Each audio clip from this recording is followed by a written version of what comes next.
In this video, I'm going to show you how to go from a casual D&D player to now a full-fledged dungeon master. And before we get started, I just want to say that none of this involves just reading the books, getting the books, and kind of putting you on your merry way. These are hopefully practical things that you guys can think about as you go from a player to a dungeon master. First things first, you need an adventure. This could be anything from a pre-made module such as The Mines of Phandelver or Curse of Strahd or Rise of Tiamat. You need to have something like some sort of material for your players to play in. This could be anything from a simple one-off mission or to a full-fledged campaign setting. And they need to have some sort of end goal. Is it to slay a monster that's been terrorizing a city? Is it maybe to gain tutelage like an estate from some sort of king or baron? There needs to be an ending or some sort of result that you expect for your game. Number two is setting your expectations. I wish I did this from the very beginning because I didn't really have a clear understanding of what I wanted to do. Expectations for your players is super important. And I know I talked a lot about on this channel like the Matthew Mercer effect, where they expect this whole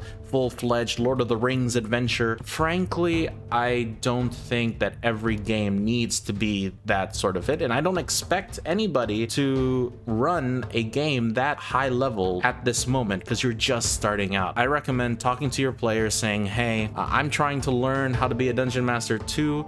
I don't know all of the rules, I don't know all of the spells. Bear with me and be patient. Communicating with your team and your players is very, very important. Number three is preparing for your game, and this can be done any way you want it. Personally, I'm really bad at improving, so I like to prepare more than I probably need, and some people can actually just run by the seat of their pants and they're able to get everything done. I think that it's really important to actually come up with at least an outline or something, like, because frankly, it's hard to come up with things like names, things like dungeons, things like random encounters just on the spot unless you're running like some sort of table that's already generated for you. My tip for this is that you can reuse some of the stuff that you don't use. So let's say I made a dungeon map for my party and they never decided to go towards the dungeon because they got up into something else. Just take that dungeon map and then use it for a different dungeon, maybe someplace nearby or